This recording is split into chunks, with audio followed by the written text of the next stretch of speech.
YouTube. How are we? Be sure to like, comment below, and let's get started. So, going into today, and again, coming back yesterday from that order block, rejection block idea, if we're not going to be seeing any type of down close candles coming in below this price level, that essentially is letting you know and you can trust that any type of trading you have underneath that opening price in anticipation of a green candle, you can essentially take. So if you look at what was really offered underneath the opening price in general, as we were going into the session and everything like that, overnight already setting up low, we got one more tap at noon, New York. As we were heading into New York session, we kind of had this huge spike up from 8:30. Well, on YM we did. But on NASDAQ, I was essentially looking to come back into this order block for fair value with this FEG from London and just to continue higher. So we pretty much got exactly that. And again, this was the daily opening candle price. So if you're anticipating a green candle, you want to be buying every offer underneath that opening price. And it just depends on how far do you think that wick can go down towards. In this case, based on the trap range that we had, there really wasn't that far for it to go. So allowing for you to buy underneath here overnight, hold through New York, reload on this if you really want to. We did end up taking, well, not taking, but we basically tape read this 5-minute turtle soup. Mentioned to a lot of people in the chat. End up taking the new high and everything like that. Again, even this high being broken here, as well as this turtle soup high, you can use either one of these, even this one in all honesty, as your market structure shift, as you're now rejecting this low, breaking this high. That's what you should be looking for then. Breaking this high, rejecting this low. No good displacement closure. That's how you really want to be profiling the market and everything like that. As for ES, literally the exact same thing. I was looking for 4760 area, this FEG from 2 o'clock, so same as NASDAQ, to hold as like low a day essentially, and it really did. Even though it did wick down a little bit, a few points, the body held completely in the fair value gap.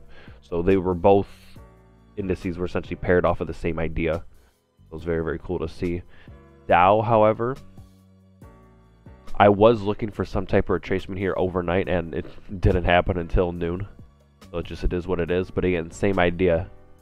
If you're able to buy underneath this in anticipation of an up-close candle on the daily, that's what you can look for. And again, even if you want, you can do the quote-unquote the degen strat as you cross back through opening. Just buy, stop, and see what happens, and just ride it up either to the close of the candle or at the very least when you think the high of the day is in or anything like that.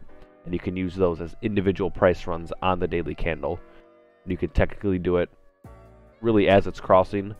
And again, understanding that the idea of if this is your two bodies here, and essentially you're going to get some type of swing or anything like that for the bodies to stop price. When you're trading below that area, you should be in anticipation of already crossing back through this range and finishing bullish. So, and same thing here. Even though we have two up close bodies, there's going to eventually need to be two down close bodies on RTH and Qs. So, but like I said, really the same thing that we've been looking for since yesterday. The delivery hasn't shifted. This is essentially our new dealing range. This is what we're kind of trading in the middle of. And especially with trading the way we did, trapping buyers down here, coming back through this, realistically, we'd be looking for some type of continuation off a 17,825 or 17,800 and really just keep on trucking through. Assuming we're coming in from this huge dealing range, low to high, back into equilibrium / discount for turtle soup there, and then really continue above London high here and going from there. And eventually this high, even though we'll probably have to offset it a bit / react, it shouldn't be anything that actually holds price. And it's going to be one of those things where because we went down this range so fast, it's going to take a longer duration to come back up here than what it took to get there. So it's a very, very important thing to keep in mind that we can get sideways movements, early AM trades that end up dipping down, kind of like yesterday, AM session thinking, PM session reversals or buys to look for the continuation, because that's actually the higher time frame move. So very, very cool to see. But yeah, fill the rest of this gap, eventually trade for new highs, and then go from there. Oil itself, I didn't want to give a mention of that because I lost everything today on it. Daily chart. Coming off of this order block here, kind of like a measured move idea, produced this far of a down impulse from the up close candle and down. Now, not to say that you're going to essentially look for a measured move for that same distance, but even just in terms of premium and discount, you could look for being this high of premium as well as running previous day's high.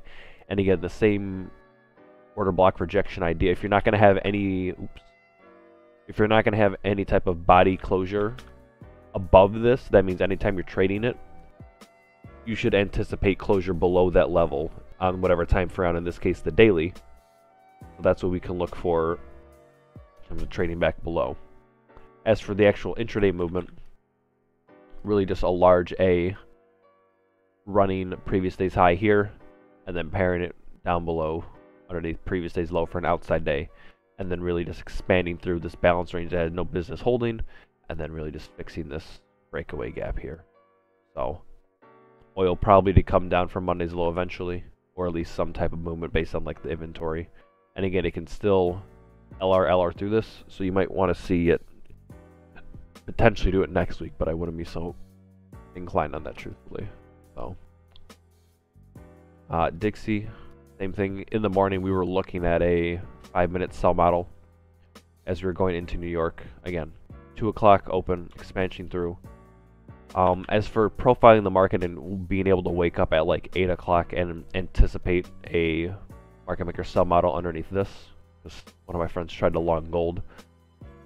You want to look at the high that broke the low, and you really want to be asking yourself, as well as profiling the market, where is price coming from, and what is it rejecting, what is it breaking.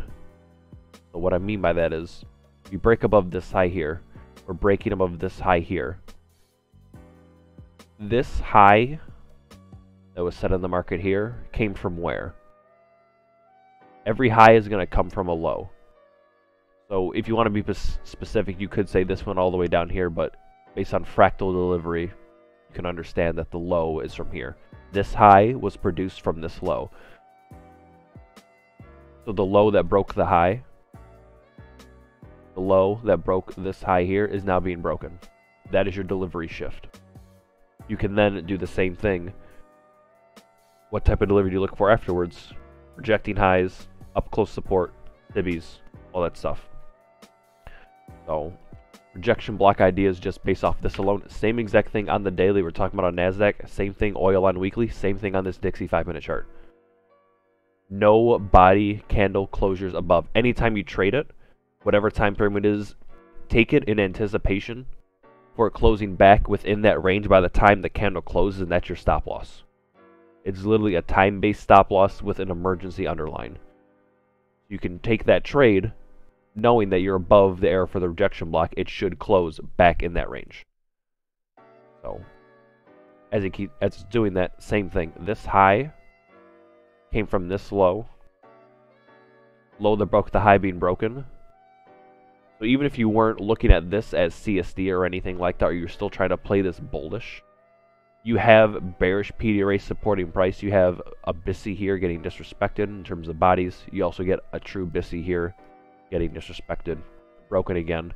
So by this time, you should be very, very least bearish. This is by 7 o'clock. So if you're getting up at 8 New York, you shouldn't have any type of bullish indication off this current delivery.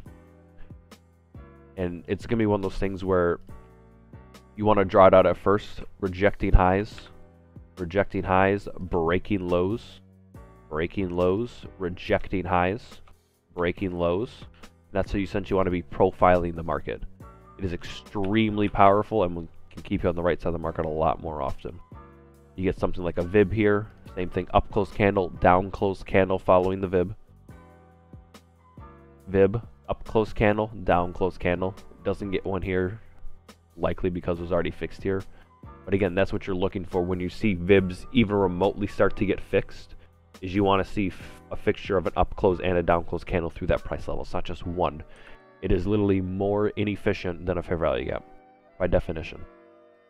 So that's at least what you can look for profiling the market And even though you're doing something like rejecting this low as well, if you really want to be that, you're not breaking any highs. You should still be bearish.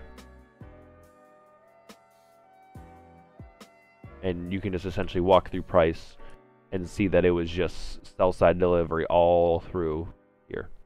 Same thing out in oil, in all honesty. Clearing all this up. This high comes from where? This low here. Try to zoom in a little bit.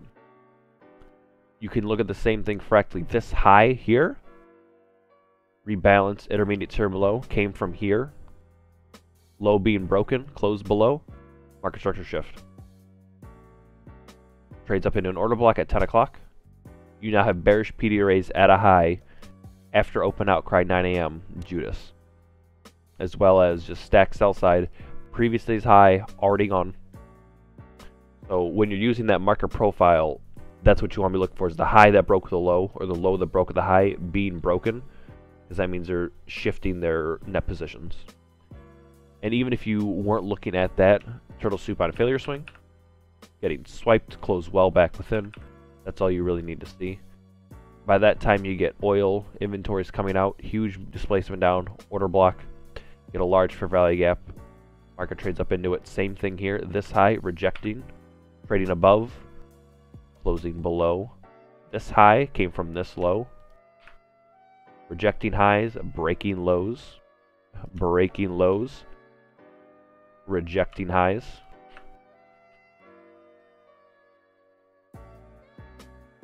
FEG. Same thing, another order block with an FEG as well. All three of these consecutive. Market trades back up into it and then closes back below. And even for something like this, because admittedly I was bag holding and trapped, I was seeing, you know, lows being taken, lows rejected, failure swing, sweeps, all that good stuff, yes. But where's the high being broken?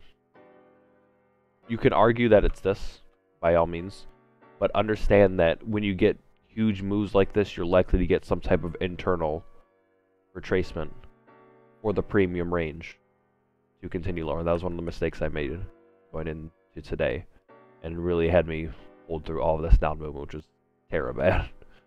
So, but that's why I talk about it, so people can learn and ideally not make that mistake. But again, even for the highs and the rejections, everything like that, there's really no highs being broken. There are lows being rejected, and I could get why you would see that, but there's no good highs being broken. Even if this was your true invalidation, your turtle soup high, that's what you can use as your final line in the sand, and that came nowhere near it. So it's just one of those things where it just kind of slowly melts up and then crashes through on an LR. But really, this is the same type of movement we're looking for, like on CPI before release and everything like that. It kind of just melt up, even though yes, it's turtle souping on its way up. It's just melt up, and then sink. Same thing here. Melt up, turtle soup, melt up, sink. Realize this is the same thing. The only difference is the amount of time and the delivery it took. This is the exact same idea. That is the exact same idea as this. That even on the inside, fractally, is the exact same idea here. The same pattern, 4 different spots. Essentially 3 different time frames. So, but again, probing the market, lows that broke the highs, highs that broke the low, using those as your turtle soups and net position shifters, plus your SMRs, can be extremely powerful and get you on the right side of the market. Same thing here, rejecting the lows, breaking highs. It's only when you get something like this high up here coming from this low being broken, that's when you get your shift, and even then you end up seeing a new low off of it, trades down. But it's, again, same thing. This turtle soup high here, failure swing, as well as just a rebalance intermediate term high being broken, you're now back bullish. So when you have these turtle soup spots being broken, that's what you can use as true invalidations and really, really good spots to shift your bias and everything like that. So by the time you're doing this, you're back bullish and you're rejecting this low with no good clean displacement underneath it, and you're breaking this high, as well as this high afterwards, and sweeping more lows, even an internal run here on this failure swing, that's what you can look for more bullish delivery, and then that was your EOD run, essentially. So, it's one of those things you just got to look for a lot and keep doing it over and over and over. But in terms of price reads, besides the oil, it was pretty much perfect. So I was very, very happy with that today. I want to express that gratitude overall. So, but yeah, that's kind of the main lessons as for what to be looking for. Not so much on ES, like I said, on NASDAQ, especially trusting that rejection block / order block, even though they're technically the same thing.